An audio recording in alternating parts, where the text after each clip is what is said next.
I'm about to speak with Karen Guggenheim. Karen is a good friend by now. I met her a couple of years ago and I never realized how committed she was in helping others to choose happiness and then spread it to the entire world.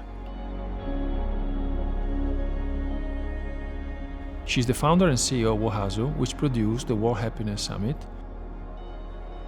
She's also founded the H20 government meeting.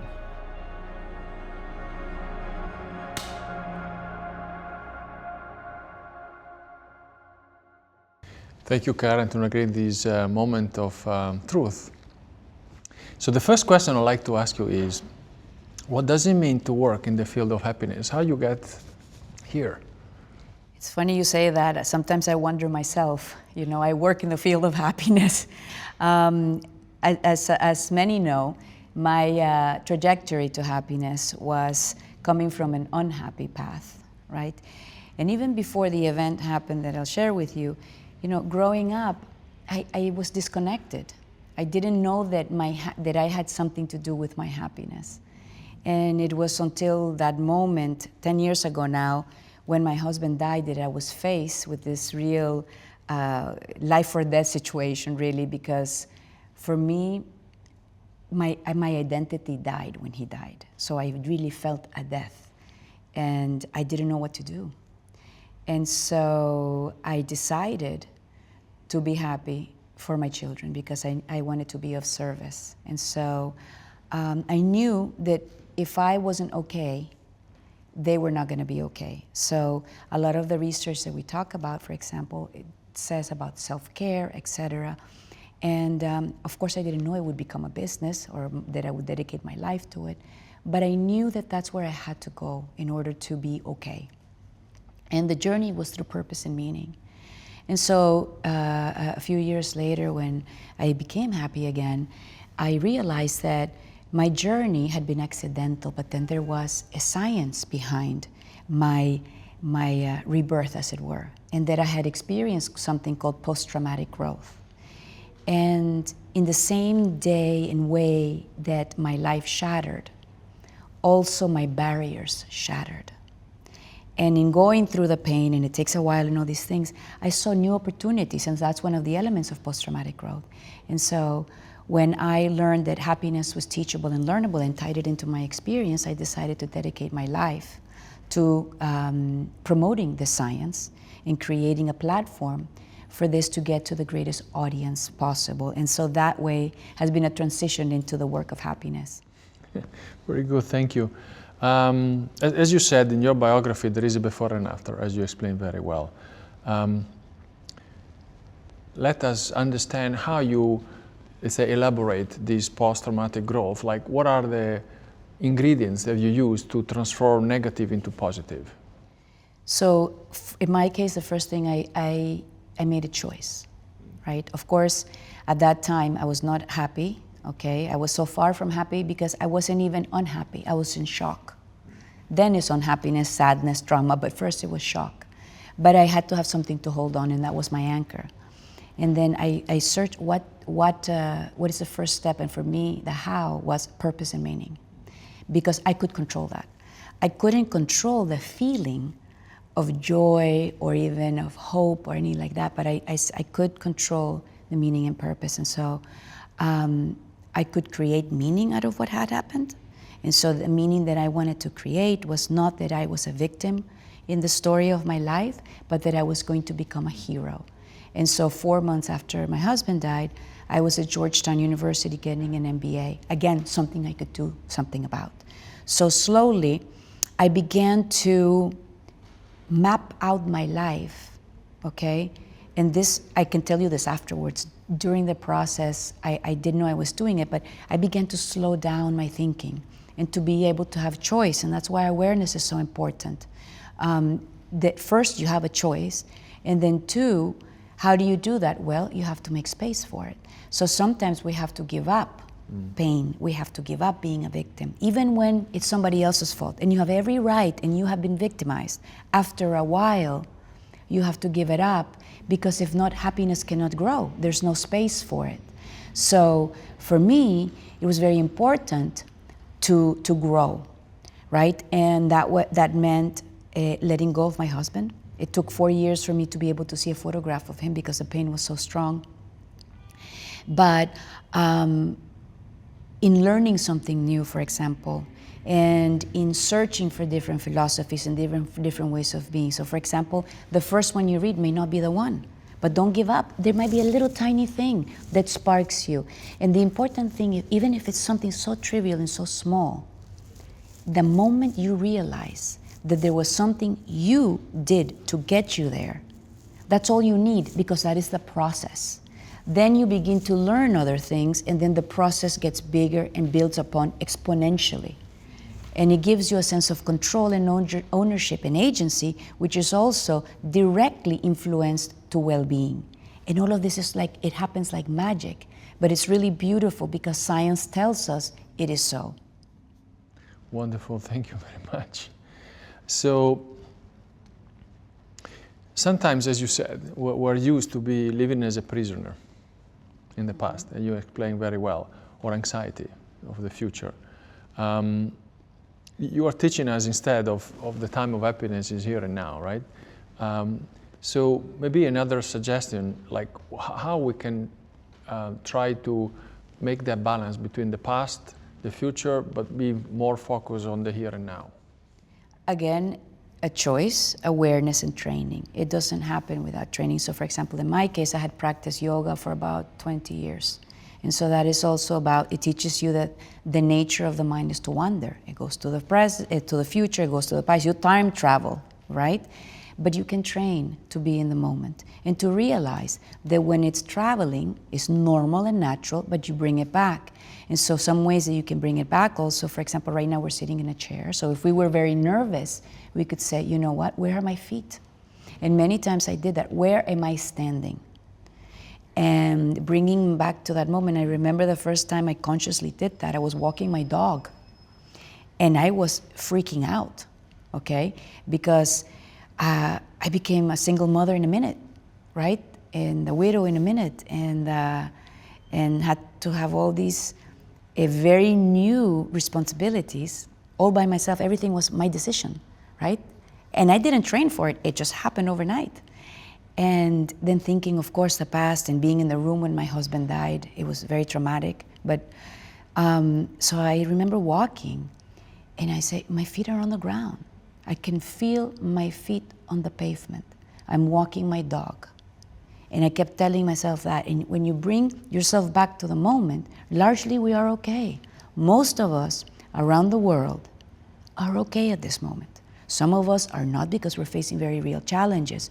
But the critical thing is that right here and right now, we're okay. Things could be better, things could be worse, but we're okay. And the thing that you do to get back to that moment is conscious breathing and understand where your body is. And when you do it, it works. That's the beauty of it. You just have to try it, and then you see that it works, and then you continue the practice. Thank you, Karen. That's wonderful. Thank you very much to share this. Another topic you are very passionate, I know, is that happiness is a private matter, yes, but is, changing completely the scale when it's taking a leap in terms of quality, when it moves to a dimension of collectivity, right? How we can get this, let's say, virtual relationship between the collective dimension and the private dimension? What do you think? So from the individual to the collective is very important. It's a beautiful relationship, okay? Because the way the humans are made, the way that we're hardwired, is that we feel good when we do good for other people. So if you want to be feeling better yourself, do a kindness to somebody else. Listen, create space, and then notice how you feel when you give somebody that. And the wonderful thing is that you heal and you become happier and you become well in the giving. So for example, one of the things that they say, and it works, is that when you're feeling down, call somebody and offer help. And don't wait, this is very important, don't wait to feel like you want to call someone. Don't wait to feel like you want to walk outside. Don't wait to feel happy to be happy. There are things you can do. So in doing things for others, you're also nourishing yourself. And then also understand that we need to have boundaries, which are very, very important, both personal and professional boundaries, so we can take care of ourselves. We can have cognitive rest, so not only physical rest, but to be able to not to think about anything other than, being in the moment or experiencing awe. For example, the summit this year is in Lake Como. And when you are outside in nature, you can feel these things. So these are ways that we practice self-care so that then we can give to others. And really my transformation in my health has been really to be of service. And so I had no idea that could be so rewarding to me. Wonderful. So, as you said, we found ourselves often like living like a marathon, right? So you put one objective after another, right? So you want to study and then finding a job and then finding love and then getting married and having children and blah, blah, blah, blah, blah, blah. So it's like a predetermined path. Do you have any things that you want to share with us in terms of trying to avoid this anxiety of expectation, or as you're saying, to appreciate the journey? What are the things you would like to share with us? First, let me tell you that I was like that. I had it like a checklist. Even, as a mom and with kids, okay, pick up, drop off, homework, toothbrush, the practice, it was all a to-do list, all of it. And at work, to-do list, and we have to-do lists. So what I decided is that, what if we had a to-be list? Keep your to-do list, but you can wake up in the morning and you can ask yourself, how do I want to be today? Do I want to be kind today? Do I want to be forgiving today? Do I want to be helpful? And again, that's something you control. And then that way, again, a sense of agency, and you feel the altruism loop, which when doing good for others, etc. So you are able to create ways of being. And then before I did this, I am a former journalist and communicator, so you get to actually create the narrative of your life. Isn't that amazing? But you can only do that if you take the time. And if you're to do, you're not being. And then that's when you feel outside of yourself. So when you're talking about the question you asked me earlier about the past and the future, that's when you feel outside of yourself. So if you're just task, outside, external success, external, it's very disorienting. You can be anywhere. But when you become to yourself again and say, how do I want to be today? You connect with who you are, not what you do. And that's very powerful. It is indeed. Thank you very much. Maybe a question is, you are a successful entrepreneur. You've been a journalist. You experienced different dimensions of your professional life. Have you ever felt that your gender was an obstacle for achieving the goals or doing what you like to do? For instance, in many countries in Europe, there is this notion, unfortunately, that women are not as happy as the men because of this, gender inequality. What is your opinion about that? So I think that definitely it is an obstacle.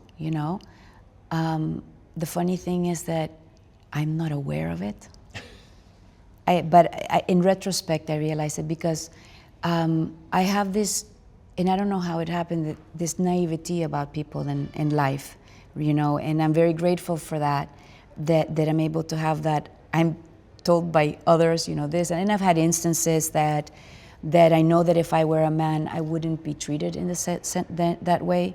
That because I like to act kind and in compassion, I'm a collaborator in those things. Sometimes I've experienced that to a certain degree that has been taken advantage of. But I think it could happen to anyone who's acting in those spheres. Having said that, I am very happy that I'm a woman, I have to say, and that I have these attributes. They make me really, when I connect with my feminine traits and with these ways of being that we call soft skills, is when I feel like I am most myself. I feel better now that I am in control of my career, but I did face it when I was working in agency or things like that, I mean, very much not only obstacles, but derogatory statements by people who didn't know they were being derogatory, which kind of breaks your heart. That, you know, many times they didn't know they were being so absolutely offensive and inappropriate, but they were. And so it's about, you know, how do we expand the dialogue to understand that, you know, I'm also, if I can say, I'm not a flower that I'm going to, you know, wilt with some water. At the same time, it's important to educate the conversation so that particularly the young women who are coming up and becoming executives and et cetera don't have to face those situations. And I think it takes a collective, and it takes men, and they're wonderful men doing this work. And I think we all need it together, whichever gender you identify with. What is important is that we create a situation of inclusivity and sense of belonging so that everybody can feel like they're adding value and that they are valued. Wonderful. Okay, I think, yeah, I can listen to you for hours, but yeah, our time is over. Thank you very much. Before we depart, let me ask you, you know, the most important question. What is the last time you've been very happy? I am very happy right now, Alberto. Anytime I talk to you about any topic, I am very happy. And Thank you. You know why? Because it is about connections and social connections. And I just really appreciate your intellect. And I like to engage in these conversations with you. And of course, we are at the World Happiness Summit, which is such a pleasure to share it with you and everyone at DHL. So I feel a huge sense of gratitude and happiness. Thank you, Karen. Thank you. Thank you very much.